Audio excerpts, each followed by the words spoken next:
So good morning, everybody. Good afternoon for those of you in a different time zone. Thank you very much for being here. It's a pleasure for the UN World Data Forum um, to have you here. This webinar should solve some of the questions that we have before our big event coming up in a little over a month.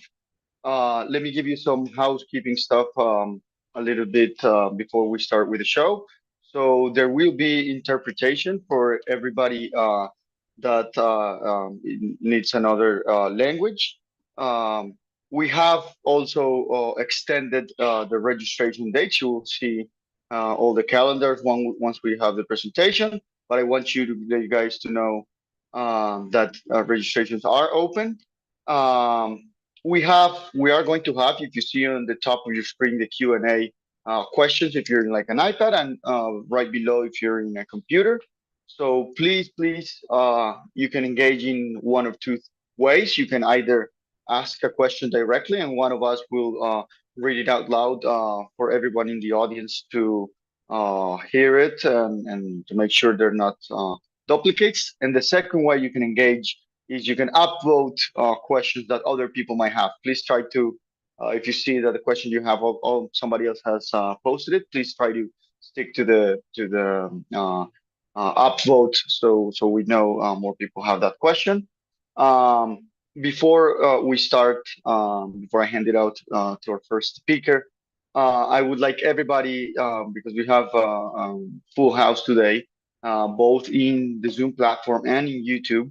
If you could shoot us a message saying where you're from, which organization you're representing and stuff, that'll be amazing, because we here and the other participants can know who is listening, and we have a chance to connect not only with us but also engage with each other to see kind of like where we're at. With no further comments, I will be taking it back when we have the questions. But I would like to hand it down to Ola. So thank you so much.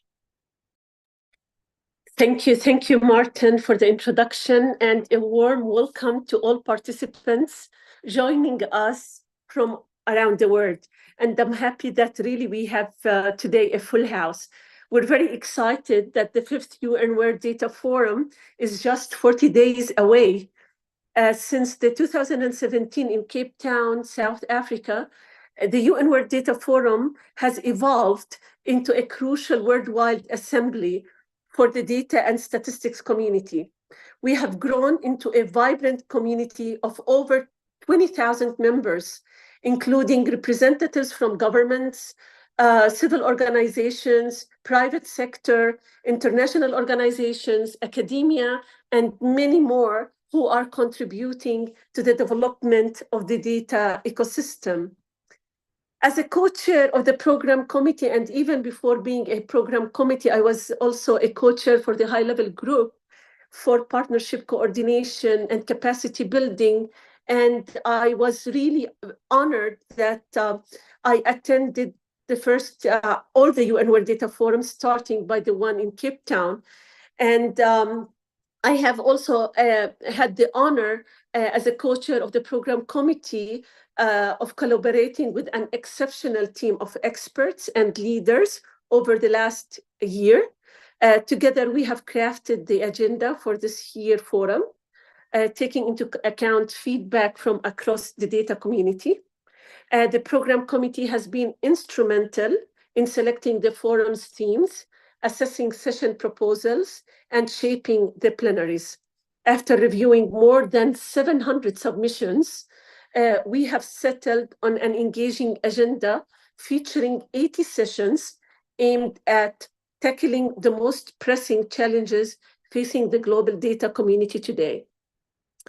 The success of previous forums in Cape Town, Dubai, Bern, and Hangzhou has laid strong foundation for the 5th edition, which is set to advance data innovation, deepen collaborations, and secure significant political and financial support for data initiatives. We look forward to welcome you all to Medellin next month. I'm pleased now to give the floor to my co-chair, dear Shaida. The floor is yours. Thank you. Thanks a lot, Ola. And hello, everyone. I'm Sheda Badi. I'm also a co-chair of the UN World Data Forum. Like Ola, I'm coming, by the way, from Washington, D.C., and Ola is, of course, in Palestine. So we're from, already you see the international features of the World Data Forum. Like Ola, I'm also thrilled to be part of my 5th forum, and I'm excited to meet, I hope, many of you in Medellin next month.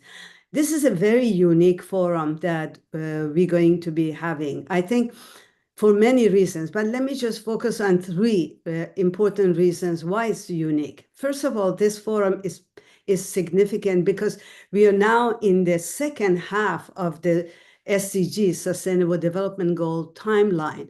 And I don't have to tell anyone on this webinar how important data is for this agenda and how important it is for us to come together to try to fill the data gaps for the 2030 agenda.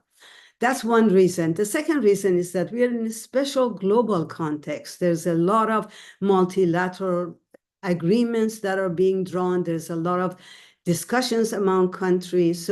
And data has been very important at the center of many of these for planning for a better future, like what we have seen in the last month's UN General Assembly and Summit of the Future, also looking at the impact of the digital economy as we've seen in the Global Digital Compact, which is coming out. So data is really important in shaping all these global collaborations and digital transformations.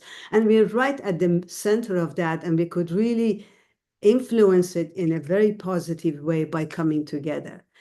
And last, very important reason of what this forum is so important is that we put a lot of work in trying to bring together actions and commitments from different communities. And we have an initiative going on that would be launched at the World Data Forum called Commit to Data Campaign. And even today, we're still inviting everyone to come together and to look up the Commit to Data. You will see later in the presentation of Ian and Linda, but also in the chat, you will see the link to the Commit to Data campaign. So join us and explore more about the campaign through the link. And also, if you need more information, we would be happy to provide that. So again, thank you so much, and looking forward to the rest of the webinar and your questions and comments, and I'll pass it on to Martin. Thank you. Thank you so much, Shader. We have people logged in from Somalia, Bangladesh, Cote d'Ivoire. Please, everyone, keep telling us where you're from in the chat.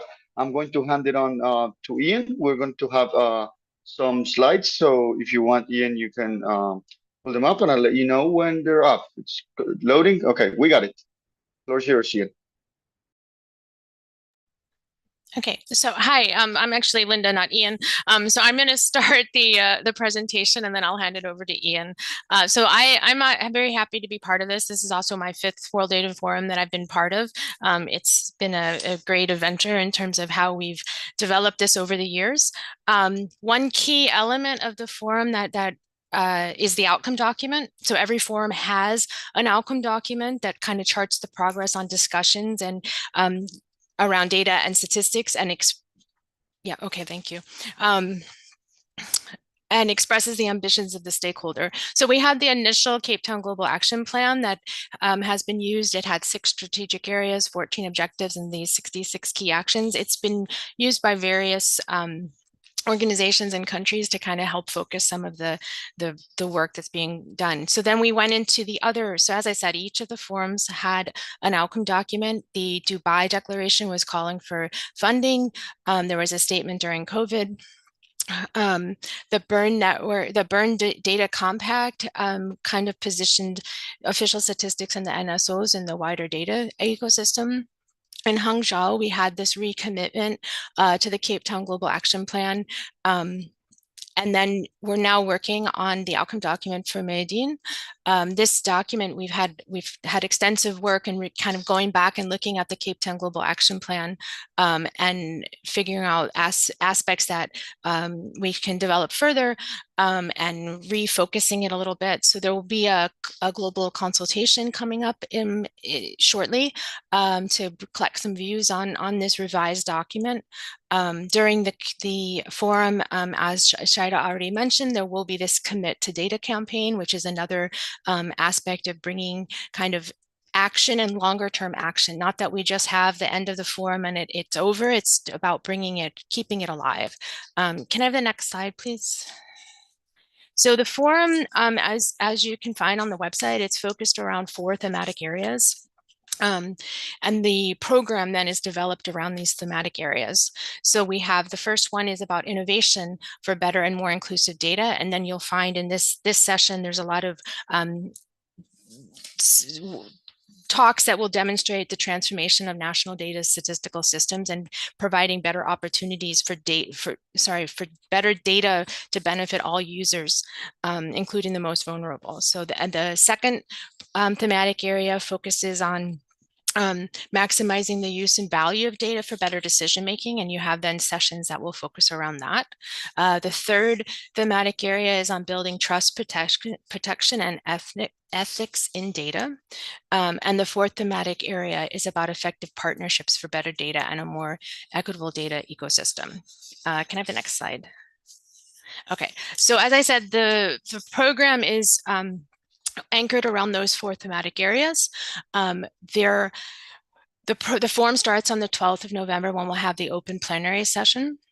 And then we have the 3 days of the substantive input presentations, and we have over 100 parallel sessions that will be taking place. We have 4 high-level plenary sessions that will focus on each of the 4 thematic areas, and we're bringing in some interesting speakers to kind of help look at how the forum is related to how the forum can be brought forward and put into action looking forward.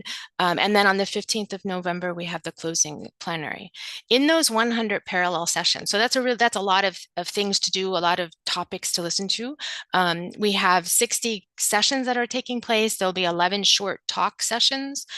We have 12 learning labs taking place, 10 local events. There's 5 demo sessions, some announcements that will be made, and then there's exhibit space that will be focusing on different aspects of different organizations, different elements of work that will be put out and exhibited. So that's kind of the highlights of the program. It's going to be a really, I mean, I'm really looking forward to seeing it and seeing in action over these 3 days how this all comes to life. The colleagues in Dane have done a wonderful job, and that will be really great. So I'm now going to hand it over to Ian. Thank you so much. Thanks, Linda. So I'll move to talking a little bit more about some of the information that I think is very pertinent. We have a website that contains a lot of information, including on past forums, but just bring your attention to the key things. As Martin mentioned at the beginning, if you haven't done so, please register. We've extended it for another week or so until next Friday, the 11th of October. But that is the hard deadline.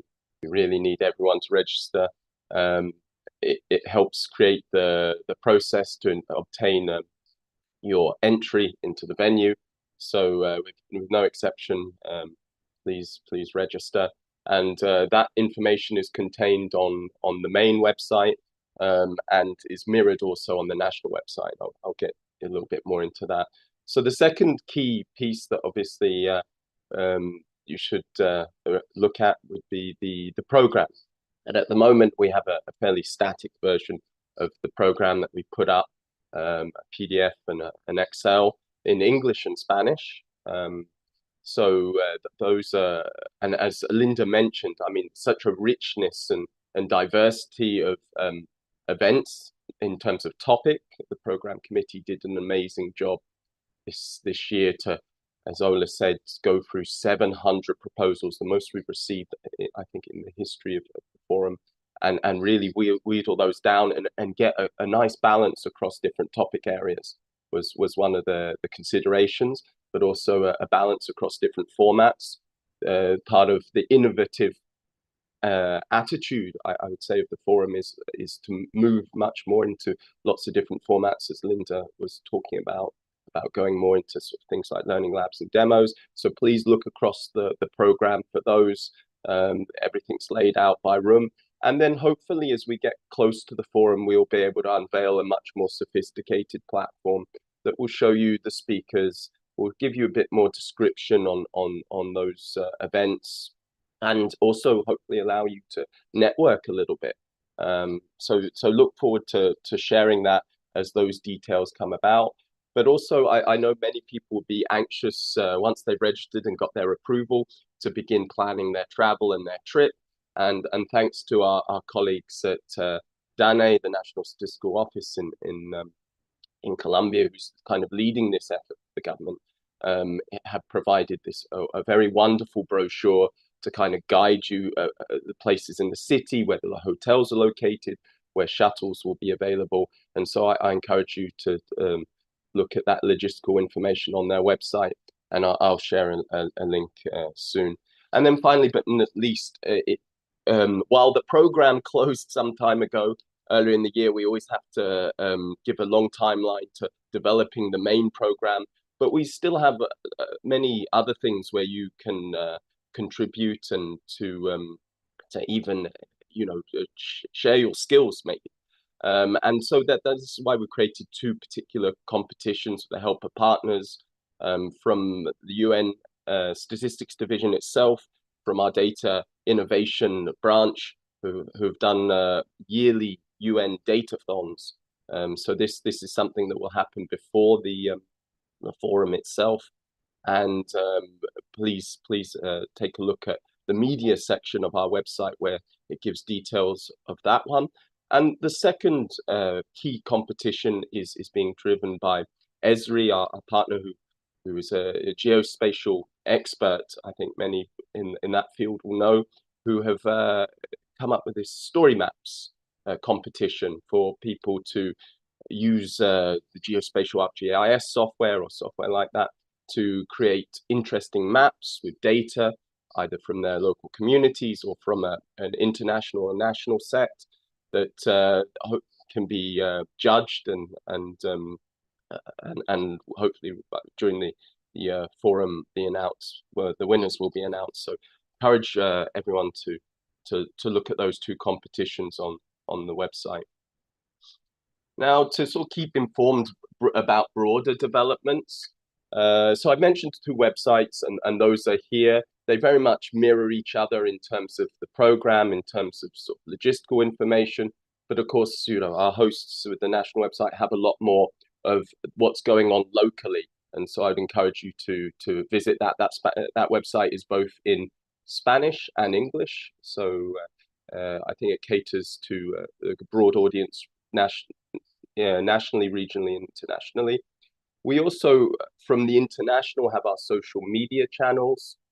Currently, we're very active on two platforms. On X, which we've been on for some years since the first forum, and we're really starting to push a lot of social media materials. So please follow us on X at UN Data Forum, and we're also on LinkedIn, as we see this as a very key platform of professional collaboration, professional sharing, and so also through that we're sharing a lot of social media.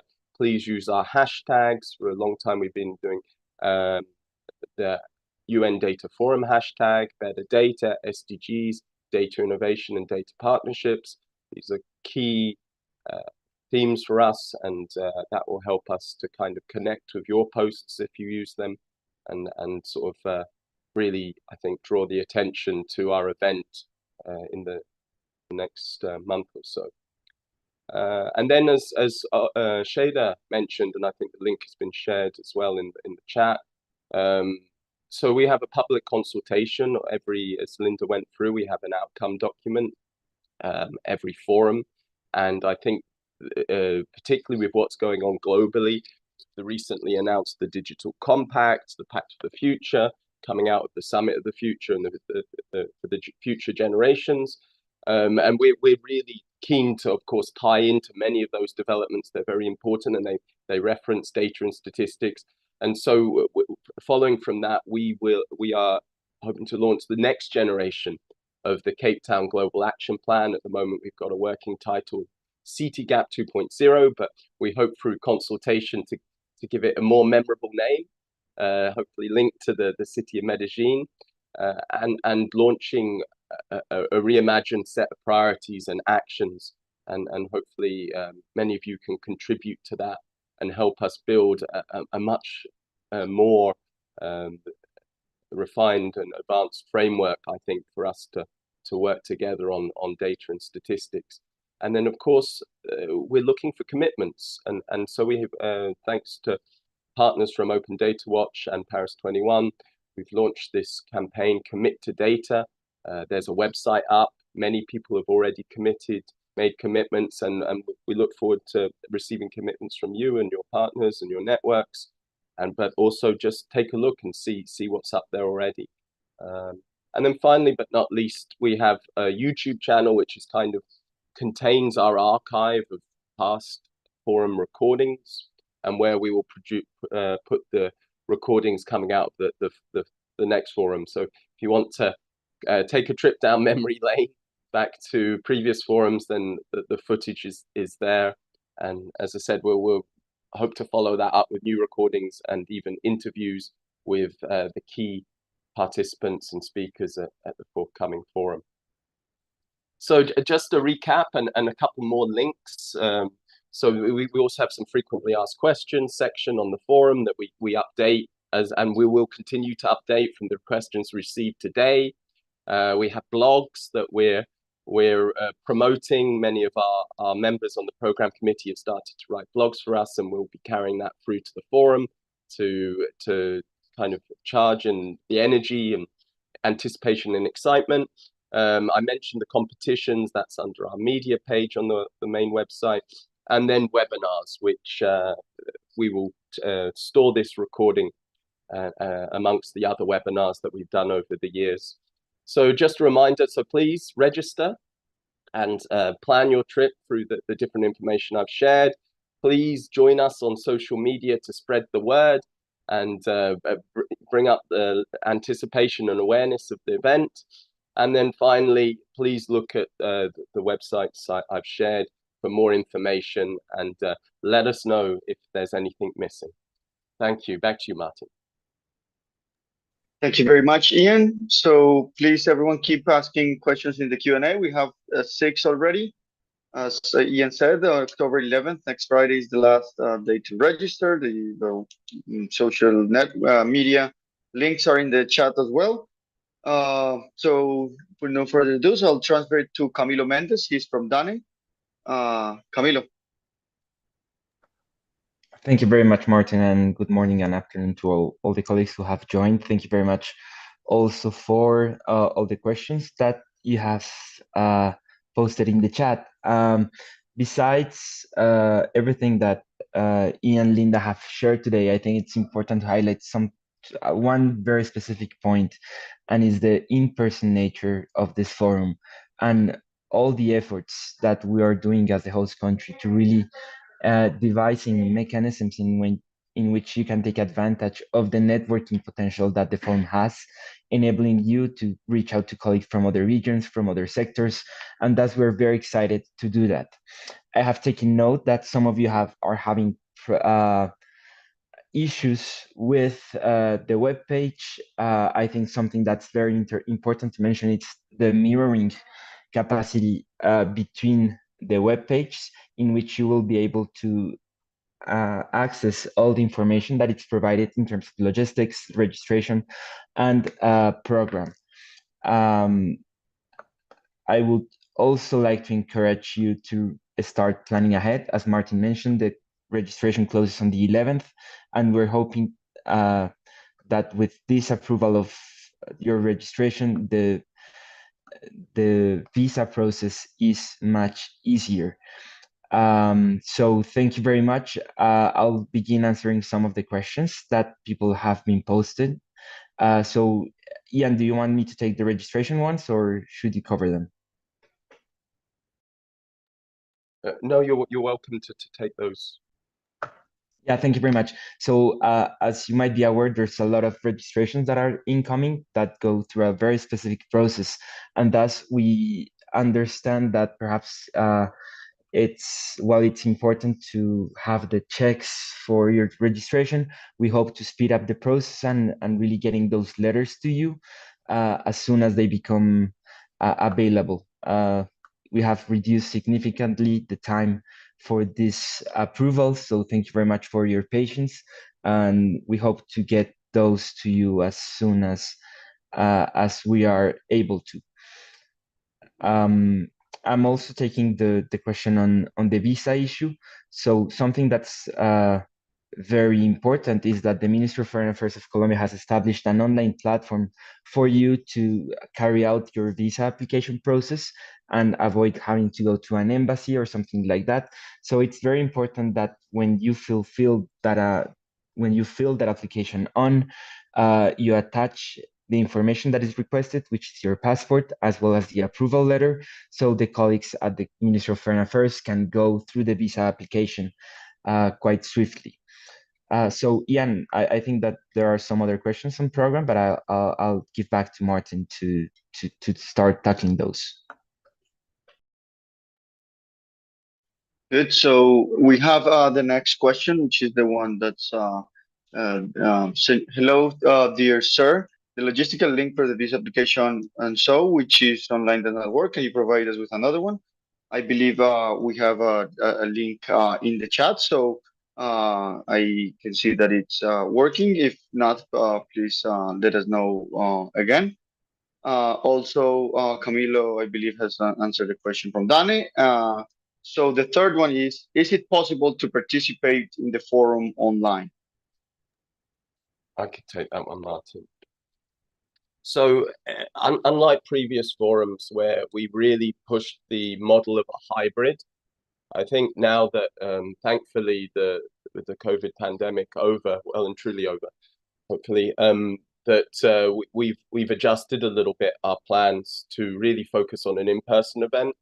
I think that, basically mirroring many other international events, which I think see the value of in-person communication and face-to-face, particularly when it comes to international discussions, that the focus this time will be on in-person participation, both as speakers, so all the speakers will be in person and similarly.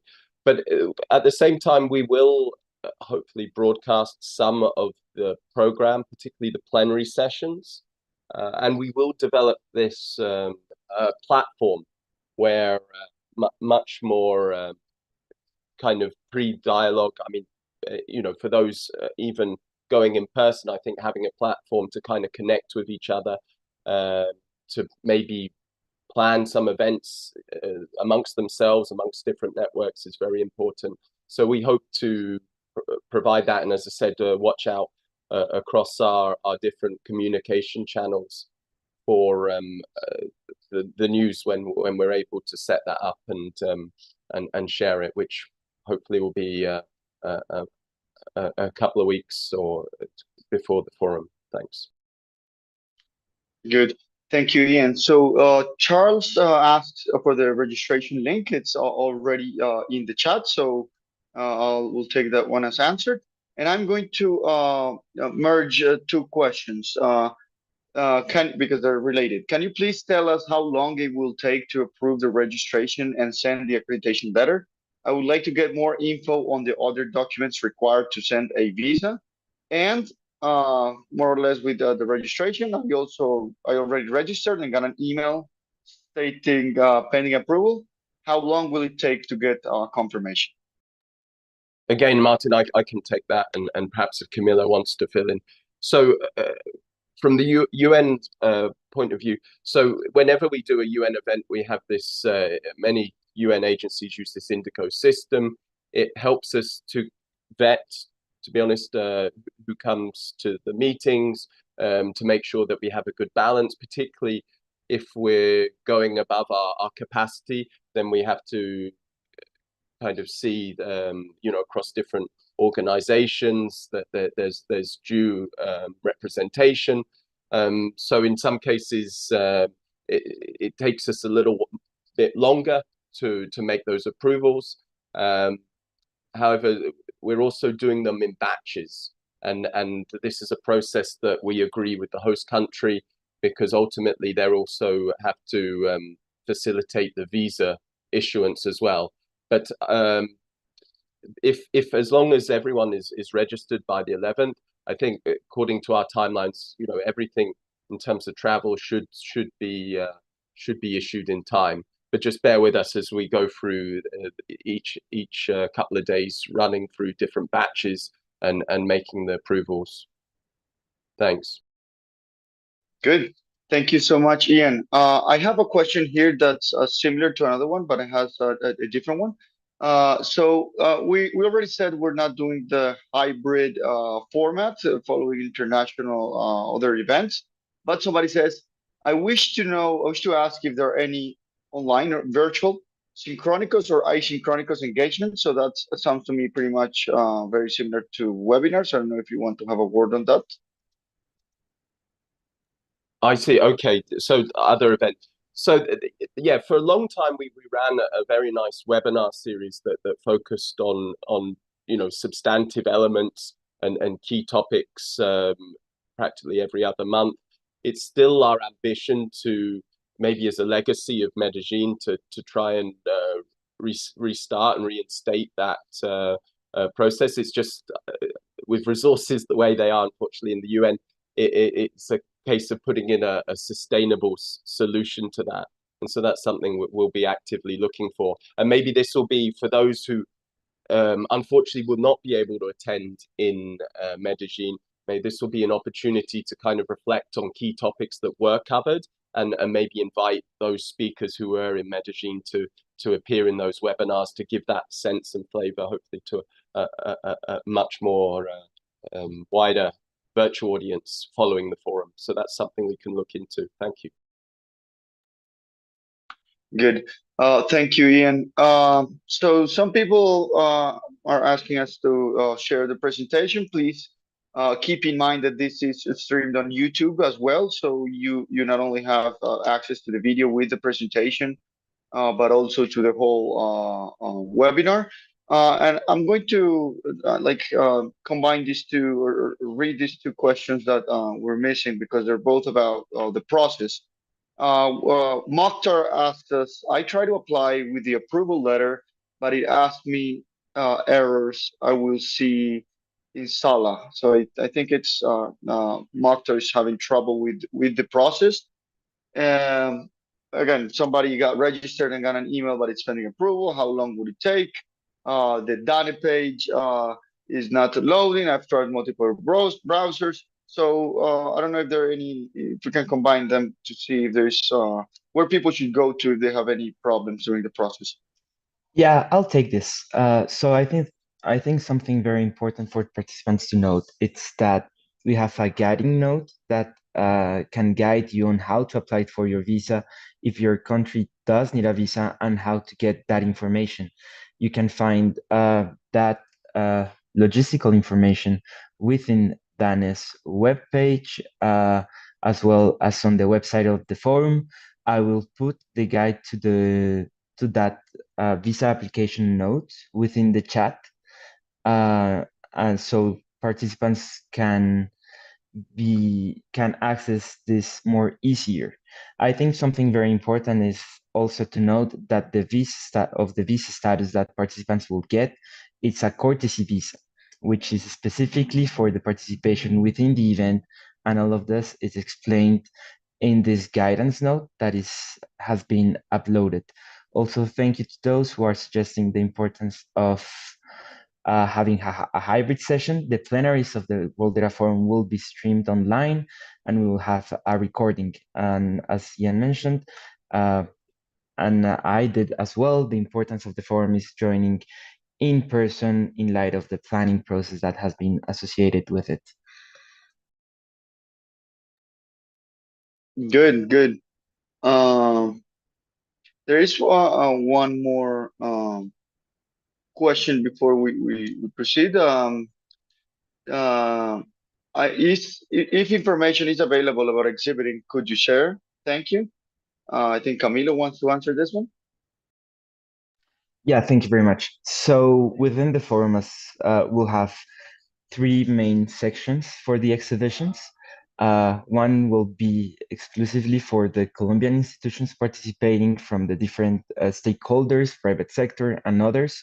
We'll have an exhibition place for the UN development system in Colombia, as well as an international section, which will allow participants to join in that exhibition format. In that way, we will be uploading the information associated with exhibitions within DANE's host country's website, guiding more people to participate in those exhibitions. So thank you, Mark. Thank you so much, Camilo. The next question, I'll hand it to Shader and Ian.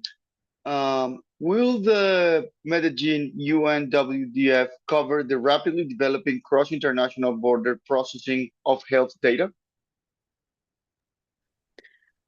Well, as you've seen, we have over about 100 parallel sessions and 4 high-level plenaries and a number of topics that are going to be presented at the exhibition hall. So there's a lot of material that are being introduced and shared. I'm not aware of a special session on that topic on the cross-border health data at this point, but as you have the link to the program, it would be good to look at that and look for specific areas that you're interested in. But in general, on health data, there are a number of sessions. We have from World Health Organizations, we have from some of the national statistical offices, we have also from organizations that are civil society organizations. They cover a lot of the health-related data issues.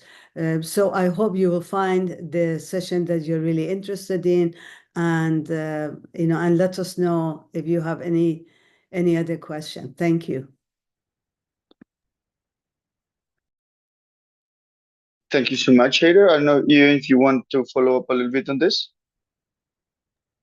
No, I think Shader covered pretty much everything. As said, it was a very competitive process this time. One thing I've mentioned that probably now it is a little bit late, but for those that were interested in perhaps seeing if they could contribute to an existing session on the program, is that the Secretariat has traditionally in the last couple of forums offered to facilitate that, to just connect on a no obligation basis, to say, if there was a speaker who was interested in this particular session or event, that we would share their details and what contribution they would make with those organizers, and to see if and leave it up basically to the organizers, as said, under no obligation, to see if whether that particular proposal would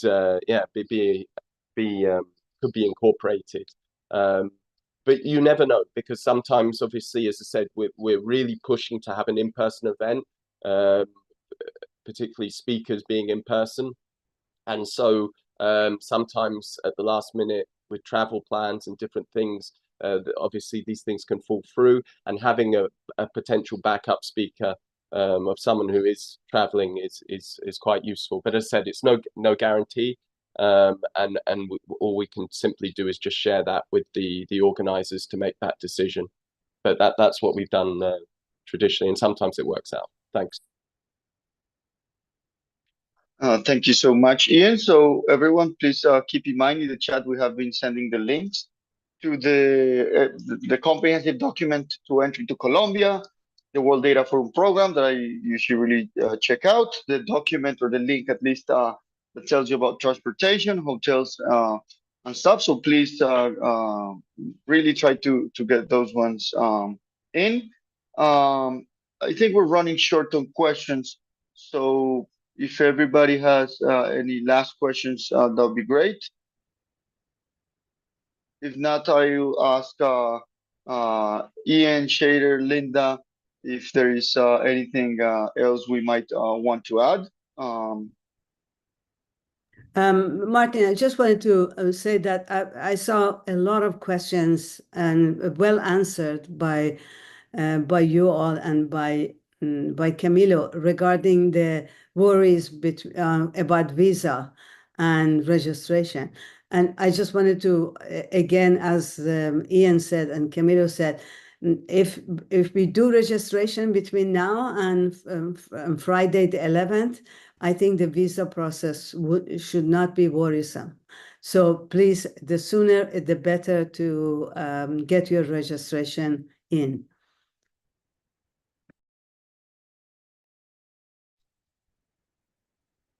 Great. Thank you very much. So thank you very much, everyone. One last reminder, unless Camilo or anybody else wants to say anything different or add anything that we might have missed. But again, in the chats, it's a really comprehensive list of links that has all the available information, and really the website and the social media, LinkedIn and X that Ian shared with us. So everyone, thank you so much for coming. Thank you so much for coming to this webinar. It's a pleasure for you to for us to have you here in this information session. We are speaking from Medellín, the city where everything blooms, where we will be hosting the World Data Forum event. Please keep engaging with us, or be posted on social media all the way through the event and on. And thank you very much. It's a pleasure to have you here. Remember, this is recorded in the YouTube channel, so this will be all accessible for you. I hope we can have a chance to keep connecting all the way through the event. Thank you so much. Thank you all. Have a great day. Thank you, everyone. Bye-bye.